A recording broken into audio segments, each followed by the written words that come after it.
of military leaders from troop contributing countries, the architects, the upholders, and the messengers of peace. You reflect the strength of an institution that has, for nearly 8 decades now, stood out as a beacon of hope in a conflict-ridden world, United Nations peacekeeping. As Foreign Minister of a country that has contributed immensely to this cause, I'm here to share our perspectives, not only on the challenges before us, but also on the principles that must guide us in shaping the future of global peace and security. India approaches peacekeeping from its civilizational ethos. We see the world as one family, a vision enshrined in the timeless phrase of Vasudhaiva Kutumbakam. This is not just cultural wisdom, but an outlook that anchors our worldview. It is why India has consistently advocated for justice, dignity, opportunity, and prosperity for all societies and peoples. It is also why we place our faith in multilateralism and international partnerships.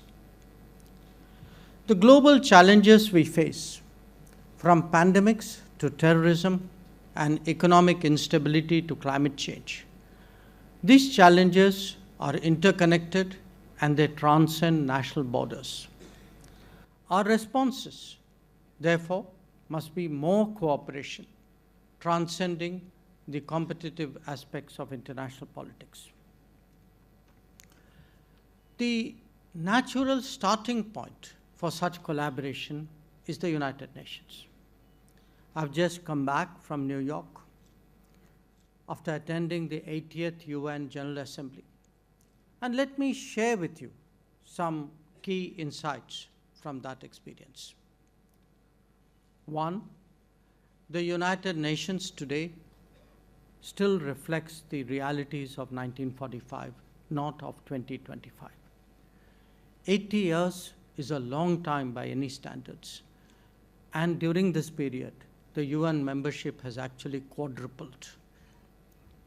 Two, institutions that fail to adapt risk irrelevance. Not just irrelevance, but eroding legitimacy and leaving us without recourse in times of uncertainty. Three, for the UN to be effective, it must reform, becoming more inclusive, democratic, participative, and, as I said, representative of today's world. And four, it must amplify the voices of the developing world and reflect the aspirations of the rising global south. The UN's legitimacy, and I would say the UN's credibility, depends on it doing so. Now, there is a strong desire among members of the UN for a reformed United Nations, including expansion of the permanent and non-permanent categories of membership of the Security Council. However, the process of reform itself is being used to derail that agenda. As a result, I'm sorry to say, historical injustices still continue. India affirms its commitment to assume greater responsibilities in a reformed United Nations and in a reformed multilateralism. Now, this brings me to the core of our discussions, UN peacekeeping. Since its inception, it has been a testament to what we can achieve when nations unite for a larger cause. Our peacekeepers have been really a powerful force for good. These brave sons and daughters put their lives on the line to protect civilians, to deliver humanitarian aid, and to support fragile peace processes. They are the real torchbearers of multilateralism. Now, let me honor today the more than 4,000 UN and 182 Indian peacekeepers who have made the ultimate sacrifice in the line of duty. They stand out as a testament to bravery, and their legacy remains a solemn call to action for all of us. We must ensure that their message lives on. Now, as you would all be aware, peacekeeping was not originally envisaged in the UN Charter. The very concept of peacekeeping has evolved over the years. Currently, it draws its mandate from the decisions of the UN Security Council. Changing geopolitical dynamics, the complexities of world affairs, and the nature of conflicts have all shaped the demands of peacekeeping. We all recognize that peacekeeping has been the flagship endeavor and the most effective instrument of the United Nations. When it comes to peacekeeping operations, allow me to flag 7 concerns for your collective consideration. 1, troop contributing countries as well as host states must be consulted while formulating mandates of peacekeeping missions.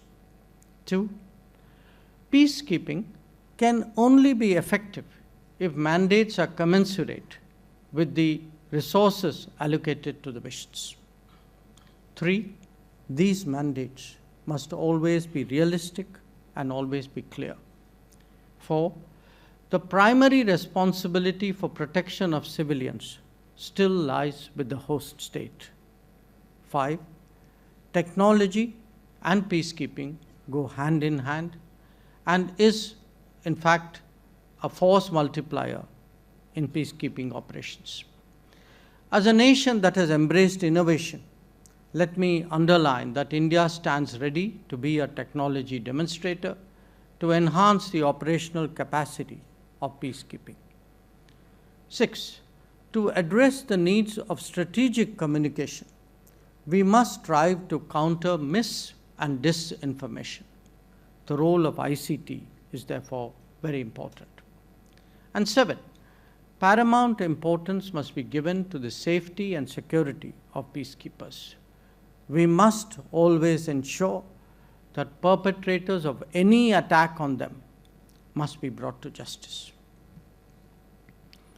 Now, ladies and gentlemen, the nature of conflict has clearly changed. The clear lines of state-on-state warfare have been blurred. We often face on the ground a complex and ambiguous matrix of non-state actors, of armed groups, and of terrorist organizations. These entities operate outside the norms of international law, employ asymmetric tactics from IEDs to cyber warfare, making our work more dangerous and more unpredictable. The traditional role of a peacekeeper as a buffer between two warring states has also evolved significantly. Today, our peacekeepers must be prepared to protect civilians from harm, respond to humanitarian crises, and yet operate in environments where the enemy wears no uniform and respects no rules. This difficult reality demands a new paradigm for peacekeeping. It requires enhanced training, sophisticated technology, and a reevaluation of our mandates. We must equip peacekeepers to deal with asymmetric threats, ensure their own safety, and yet deliver on their missions. That means investing in surveillance systems, protective gear, cyber capabilities, and mission preparedness of the highest standard. It is likely that the peacekeeping budget will see headwinds. We will need to see how we can overcome this constraint while adhering to the core principles of maintenance of peace and security. This should also be an opportunity to undertake measures of making UN peacekeeping more financially and administratively rigorous, like winding down obsolete missions that have outlived their purpose. For India, participation in UN peace operations is a profound expression of our responsibility as a member state and of our belief in global commitments. Since inception, we have contributed over 300,000 troops cumulatively, making us the world's largest troop contributing country. Our peacekeepers have served and are serving with distinction and professionalism in some of the world's most challenging theaters. This includes South Sudan, Lebanon, Syria, and the DRC, amongst others. This sustained commitment stems from our conviction that peace anywhere strengthens peace everywhere. We also take great pride that we have walked the talk in our commitment towards women, peace, and security. Our women peacekeepers have demonstrated the unique impact that they have. They build trust in communities and give hope to vulnerable populations, especially women and children. We believe that it is no longer a question of whether women can do peacekeeping. Rather, it is whether peacekeeping can succeed without women. I recall that in February 2025, India hosted the first ever international conference on women peacekeepers from the Global South, bringing together women peacekeepers from 35 nations. More recently, in August this year, India hosted the UN Women Military Officers Course, which saw participation from 15 countries. I'm also glad to note that this August gathering has, over the last 2 days, deliberated on issues closely associated with and important to the maintenance of peace and security. Peacekeeping is and will remain an important instrument of the UN in this pursuit. We need to adapt and we need to change according to the times so as to make peacekeeping more effective and more resilient. This is best reached through consultations and engagement between member states as we discuss the evolving nature of the future of peacekeeping. The Global South has both a particular contribution and a particular relevance insofar as peacekeeping is concerned. Unfortunately, the maximum number of conflict zones are located there. In fact, the requirements of the Global South are themselves distinct, calling for unique, regional, and even local solutions. This is why conferences of this type are valuable in engaging on a single platform in the search for optimal solutions. India has always stood with our brothers and sisters of the Global South and will continue to help with our expertise and long-standing experience across all domains, including in peacekeeping. Let us therefore commit to working together, collectively, constructively, and by consensus, to shaping a renewed vision of peacekeeping, one that honors the sacrifices of the past, that adapts to the challenges of the present, and that commits to the promise of the future. I thank you for your attention. If you like this video, then like, share, and subscribe to Mirror Now.